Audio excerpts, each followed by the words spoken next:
नारायण नारायण. त्या दिव्य अशा अग्निस्तंभाचा आदी आणि अंत पाहण्यासाठी एकीकडे श्री विष्णू आणि एकीकडे श्री ब्रह्मदेव निघाले होते. खूप प्रयत्न करूनही त्यांना त्या अग्निस्तंभाचा उगम आणि अंत काही सापडेना.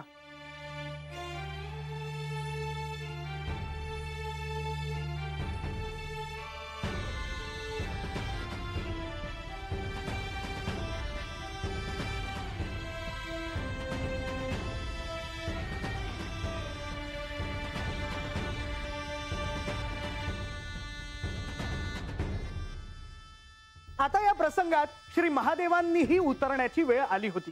प्रकट झालेला तो अग्नीचा स्तंभ हा खऱ्या अर्थाने श्री महादेवांनीच उत्पन्न केला होता. या कथेचे कथन करत असताना प्रत्यक्ष श्री विष्णू इथे आहेत. त्यांना मी हे विचारू इच्छितो की हे नेमके काय होते आणि का.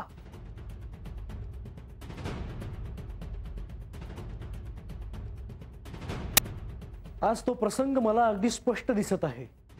मुळात श्रेष्ठ कोण कनिष्ठ कोण हा विषयच आमच्यात येऊ शकत नाही. भविष्यात शिवशक्तीच्या मिलनासाठी सतीजन्माचं जे प्रयोजन होतं त्यात शिवभक्ती महत्वाची आहे हे कळावं म्हणून तर हे सर्व सुरू होतं. हो ना देवा. आपण अगदी योग्य तेच बोलला. त्रिमूर्ती जे सर्वांच्याही परे असून त्यांना हे विकार कसे जडू शकतात.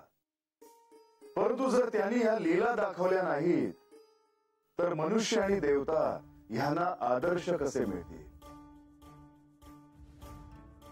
आणि म्हणूनच ह्या साऱ्याचा हा प्रपंच. नारायण नारायण.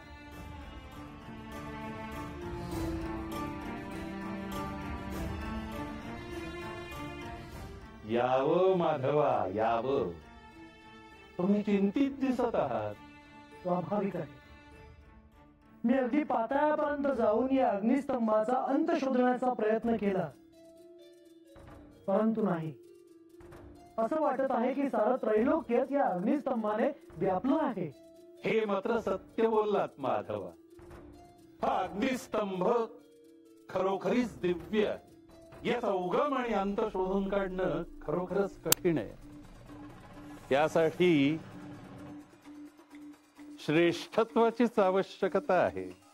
याचा अर्थ असाच आहे की मी अदिव्य अशा अग्निस्तंभाचा उगम पाहून आलोय. तुम्ही खरं सांगत आहात का ब्रह्मदेव? होय, हे सत्य आहे. वाटेत भेटलेल्या केवड्याला सुद्धा तुम्ही हे विचारू शकता. म्हणजे आपण श्रेष्ठ आहात. म्हणजे तुम्हाला माझे श्रेष्ठत्व आता मान्य करावे लागेल. मला मान्य आहे.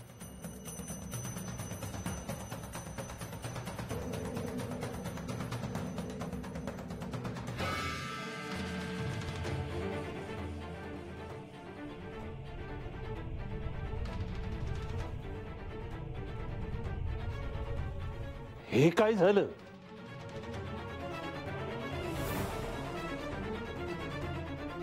श्री महादेव.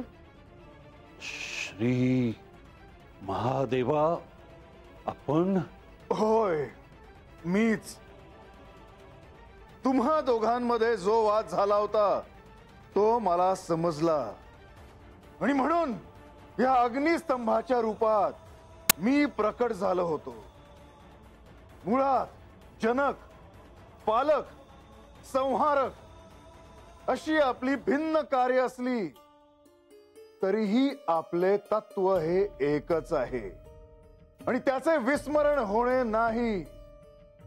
परंतु दुर्दैवाने तसे झाले. मी ब्रह्मदेवांना हेच सांगत होतो. श्री ब्रह्मदेव, हे काय केलं तुम्ही?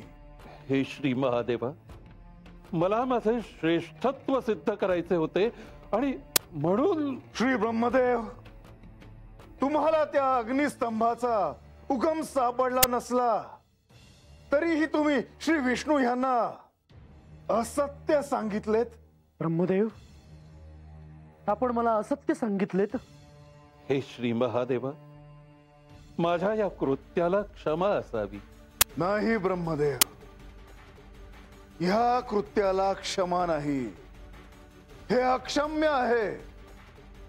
जरी तुम्ही या सृष्टीची निर्मिती केली असली तरी तुम्हाला त्याचा गर्व झाला, तुम्हाला अहंकाराने ग्रासले गेले आणि म्हणून या सृष्टीत तुमचे कोणीही पूजन करणार नाही. हे श्री महादेवा, मी पुन्हा एकदा क्षमा मागतो. आपण आपली शापवाणी मागे घ्यावीत.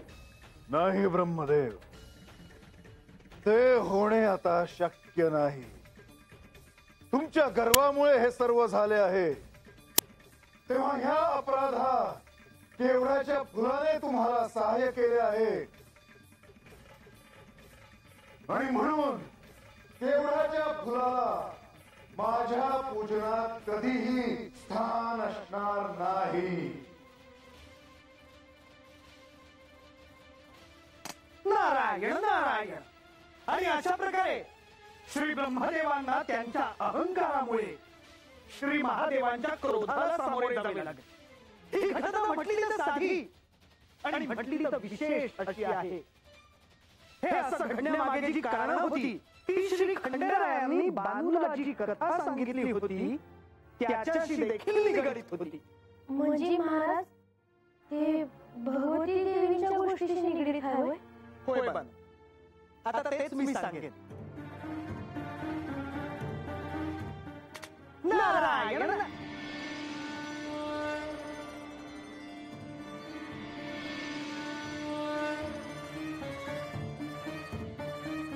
नारायण नारायण. देवा, सूर्यास्त झाला. हे आख्यान थांबवण्याची अनुमती असावी.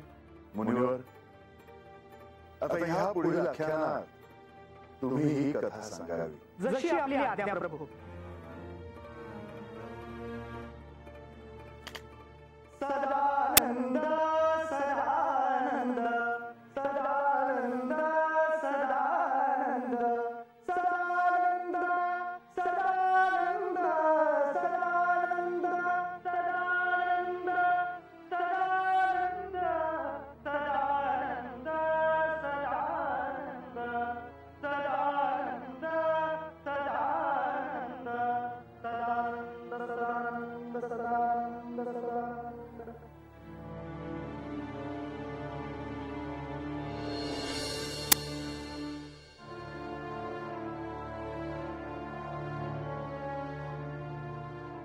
आज बऱ्याच दिवसांनी गडावर आख्यान झाल्यामुळे सर्वच जण आनंदात होते.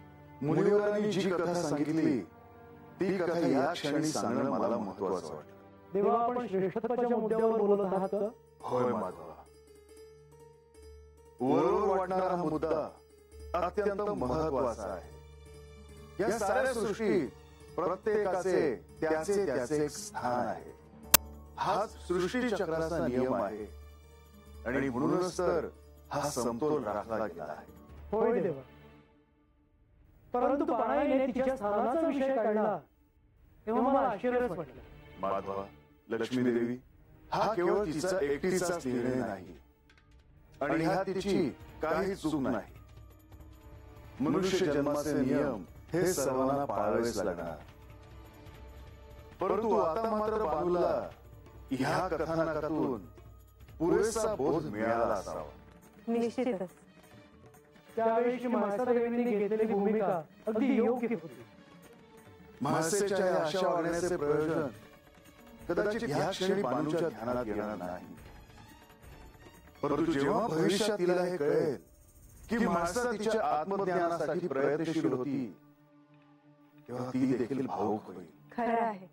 मला खात्री आहे अशा प्रकारे आख्यानातून एक एक गोष्ट कळता कळता बाणाई आत्मज्ञानाच्या मार्गावर शेवटच्या टप्प्यापर्यंत येऊन पोहोचेल. आणि या कृतयुगात म्हाळसा आणि बानू यांची पुन्हा नव्याने भेट होईल. खरंय तुमचं म्हणणं. आता ह्या पुढील आख्यानात बानूला निश्चितच तिच्या गतजन्माबद्दल अधिक जाणून घेता येईल.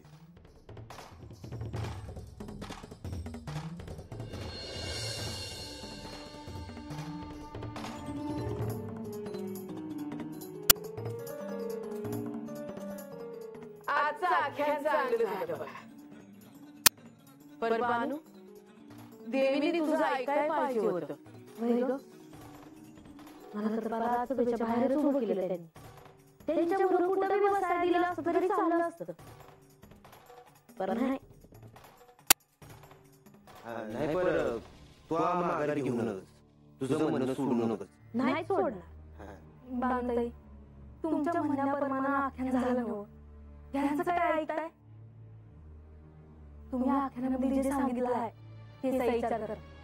उलट डोक्यामध्ये असा राग घालून घेऊ नका जी. गंगे, मी आधी त्याचाच विचार करत होते ग. पण हे बी खरं आहे, कधी माझं म्हणणं ऐकलं नाही. अक्षय बरोबर बोलीस बघ बानू. आपण रानावनात लहानाचं मोठं झालं म्हणून कुठेच नाही काय? यांनी आपल्या सगळं असंच वागायचं होईल. वैर, आज तो लय सहन केला, पण आता नाही. मोरल्या वेळेला तर मी ऐकूनच घेणार नाही. काय व्हायचं ते होऊ दे. झालं दोघांचं समाधान. आख्यान ऐकून आलायसा आणि भांडण लावतायसा. देवासनी सांगते तुमचं नाव. ऐकलं का रंग्या? तुझी बायको आपल्याला शिक्षा करूनच गप बसणार आहे. ए गंगे, तुला काय वाटलं? देव तुझं ऐकते वय? तुझ्या अगोदर मला ओळखत्या देव. मीच सांगतो देवासनी, हिचं काय ऐकू नका. खुळी आहे, डोसकं फिरलं हिचं. बघू की देव कुणाचं ऐकते ते. आता तुम्ही दोघं बी भांडू नका. मी बघल माझं माझं काय करायचं ते. गंगे, तू गप्प बसा. बरं झालं बानू तूच बोललीस ती.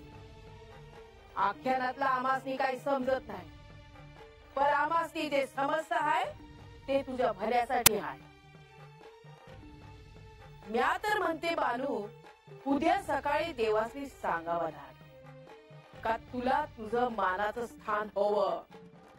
अगं तुला काय माझी दया माया आहे का नाही ग? अगं आताच गड उतरून आलो ना.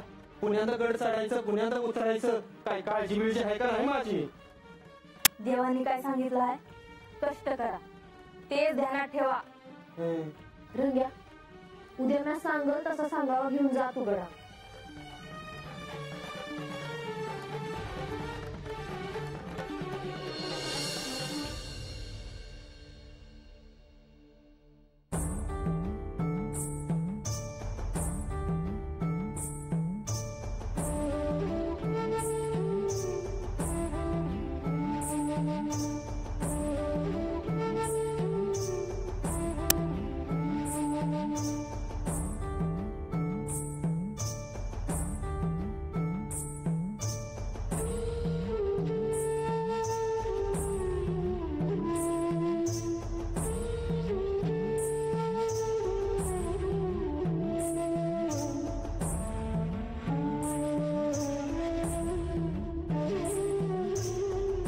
ज्याचे स्वप्न पाहिले ते तर पूर्ण झाले, जे हवे होते ते मिळाले.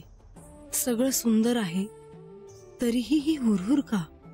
मनाच्या खोल कोपऱ्यात कसले तरी भय का? माझे काही चुकते आहे की मला जे वाटतं ते अगदीच बरोबर आहे? यांनी सांगितल्याप्रमाणे भविष्यात काय घडणार आहे याचा खरंच विचार नको करायला. आत्ता इथे जे क्षण आहेत त्याचा आनंद घेऊया. खरं तर आज इतकं रम्य आणि शांत वाटतं आहे की असे क्षण रोज यावेत.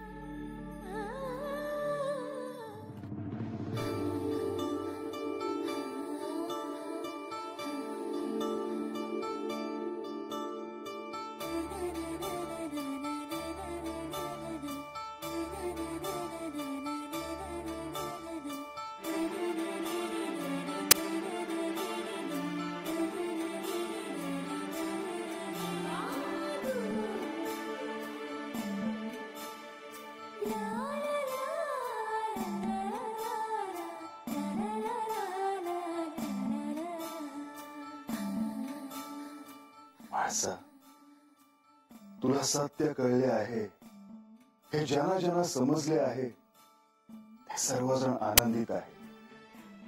हे तर या क्षणाची फार काळ वाट पाहत होतो. यास तर मला ते प्रकर्षाने जाणवत आहे. आपला विवाह झाल्यापासून किंबहुना त्या आधीच मी कोण आहे हे मला कळावं त्याची तुम्ही प्रतीक्षा करत होता. आणि हे माझ्या आता ध्यानात येत आहे. न जाणो कित्येक वर्ष आपण एकमेकाच्या सानिध्यात असूनही एक अनोळखी असल्याची भावना होती. हे सारं त्यावेळी माझ्यासाठी नवीन होतं. मी कोण आहे हा प्रश्न माझ्या ध्यानात देखील आला नव्हता. मला केवळ याचा आनंद होता की माझा विवाह माझ्या आराध्यांशी झाला आहे. आज का कुणास ठाऊक मला तो क्षण आठवला जेव्हा या शयन कक्षात माझ्या मनातल्या सगळ्या शंका दूर करण्यासाठी तुम्ही मला काहीतरी सांगितलं होतं. आठवतंय तुम्हाला? होय, तो क्षण अजूनही माझ्या स्मरणात आहे. माझ्या विवाहाच्या चिंतेत सगळे होते आणि एका क्षणी आपल्या विवाहाचा प्रस्ताव माझ्या समोर आला आणि मला त्या क्षणी हे जाणवले की मी महादेवांखेरीज कोणाशीही विवाह करू शकत नाही. त्यांच्याशिवाय मी दुसऱ्या कोणाचीही पत्नी होऊ शकत नाही. खंडेराय कोण, कुठले, हा प्रश्न मला त्यावेळी पडला होता. मग ज्यावेळी तुला कळाले की तुझा विवाह तुझ्या आराध्याशी होत आहे, त्या क्षणी तुला कोणतेही प्रश्न पडले नाहीत? खरं तर तेव्हा मला हा प्रश्न पडला होता, पण खरं तर त्यावेळी मी इतक्या आनंदात होते की हे सगळं का घडतंय याचा विचार मी केला नाही. मला आज कळत आहे की तुम्ही त्यावेळी असं का म्हणाला होतात की आपलं जन्मजन्मांतरीचं नातं आहे. माझा हे शिवशक्तीचे नाते आहे आणि हे असेच असणार. हे नाते जन्मजन्मांतरीचे आहे. तुम्ही जे म्हणाला होतात त्याचा अर्थ कळायला इतकी वर्ष उलटून गेली. म्हाळसा, आता वेळ आली आहे तुझ्यातल्या मूळ स्वरूपाला आठवण्याची. खर तर हे एकदम नाही होणार, परंतु ह्याची सुरुवात मात्र निश्चित होऊ शकते. तू कोण आहेस याचा शोध तू घ्यायला हवा. खर तर हे प्रत्येकालाच करायला हवं, परंतु तुझ्यासाठी अत्यंत महत्वाचं आहे. आणि मग तुला प्रश्न पडायला हवा की तू कोण आहेस.